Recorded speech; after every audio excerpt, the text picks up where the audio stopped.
आप सभी का तेज सिविल के इस ऑनलाइन मंच पर बहुत बहुत स्वागत है और आप सभी को नमस्कार। हमने जो अपनी 3 मिनट फैक्ट सीरीज चल रही है उसके अंदर हमने मेवाड़ का इतिहास और राजस्थान का जो अपना प्राचीन इतिहास था उसको हमने पूरा पढ़ लिया। ठीक है, जितने महत्वपूर्ण तथ्य हैं उन सबको पढ़ लिया। आज हम शुरू कर रहे हैं राठौड़ वंश। ठीक है, जो राठौड़ डायनेस्टी है उसको शुरू कर रहे हैं। पहले तो ये मान एक चीज ये देख लेते हैं कि उत्पत्ति को लेकर सवाल किए जाते हैं। ठीक है, कहाँ से इनकी उत्पत्ति है कहाँ से नहीं। तो राठौड़ों की उत्पत्ति को लेकर जो बातें हैं उसको अपन पढ़ लेते हैं। इनकी उत्पत्ति एक तो ये कहा जाता है कि गहड़वाल वंश से इनकी उत्पत्ति मानी जाती है। गहड़वालों का शासन कहाँ पर था? कन्नौज के अंदर था। कहाँ पर था गहड़वालों का?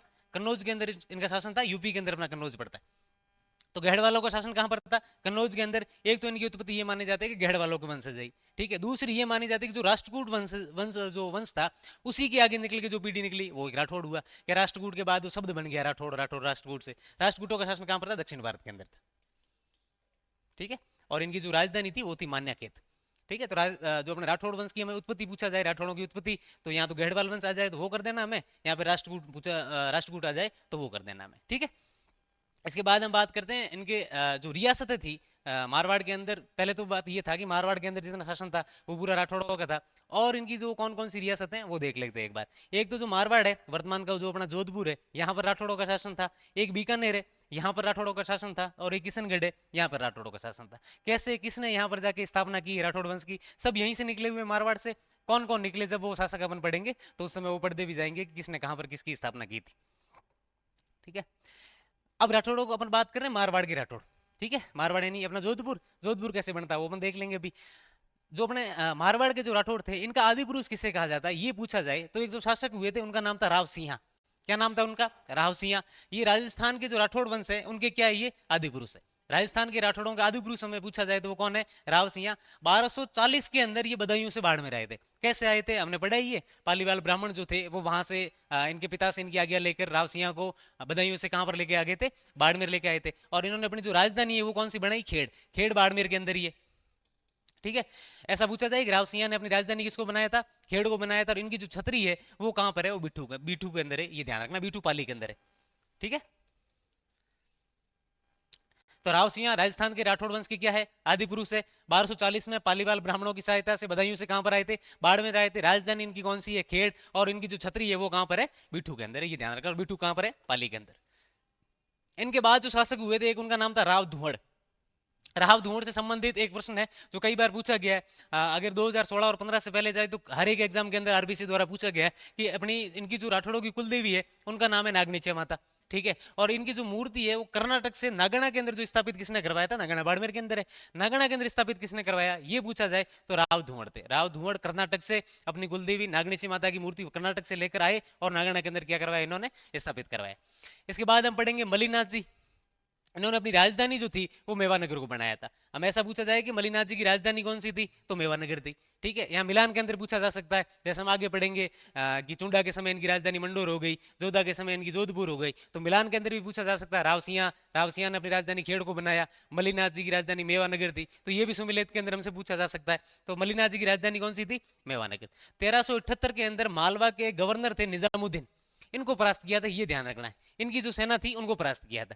पूछा जाता प्रश्न, कई बार पूछा गया है। 1378 के अंदर मालवा के निजामुद्दीन की सेना को किसने परास्त किया था? तो अपने जो मलिनाथ जी हुए थे इन्होंने परास्त किया था। कब किया था? 1378 के अंदर। ठीक है, और पश्चिमी राजस्थान की ये क्या है? लोक देवता है, ये भी हमें पता है। ठीक है, तो मलिनाथ जी है जो उनकी जो राजधानी है वो कौन सी है? मेवानगर है। पश्चिमी राजस्थान के क्या है? लोक देवता। और 1378 के अंदर मालवा के निजामुद्दीन थे उनकी सेना को क्या किया था? इन्होंने परास्त किया था, हराया था। इसके बाद बढ़ेंगे हम चुंडा को। ठीक है, अब तक जो ये इनकी जो राजधानी थी वो मेवानगर की तरफ और खेड़ की तरफ और उस तरफ ही थी। अब जो है ये यहाँ तक आ चुके थे। जोधपुर वाला जो मारवाड़ वाला क्षेत्र है यहाँ तक आ चुके थे। चुंडा जो थे इनकी शादी हुई थी प्रतिहार राजकुमारी से। और जो प्रतिहारों ने है दहेज के अंदर इनको क्या दे दिया? मंडोर दे दिया। मंडोर दे दिया तो फिर इनकी राजधानी कौन सी होगी अब? मंडोर। तो मंडोर किस राजा के काल के अंदर उनकी राजधानी हुई राठौड़ों की ये पूछा जाए तो रावचुंडा की समय क्या हुई थी? उनकी राजधानी हुई थी। ठीक है, इनकी एक रानी थी जिनका नाम चांदगवर था। इन्होंने जोधपुर के अंदर चांद बावड़ी का निर्माण करवाया था। ठीक है, तो चांद बावड़ी पूछा जाए तो कहां पर है? जोधपुर के अंदर। ठीक है, प्रतिहार राजकुमारी से शादी की तथा मंडोर जो है वो दहेज के अंदर मिला। किसको मिला? रावचुंडा को। राजधानी इन्होंने अपनी किसको बनाया? मंडोर को बनाया। और इनकी जो रानी है एक चांदगवर, उन्होंने कौन सी बावड़ी बनाई? चांद बावड़ी बनाई। ठीक है, इसके बाद जो राजा बनते हैं चुंडा के बाद वो राजा बनते हैं जोधा।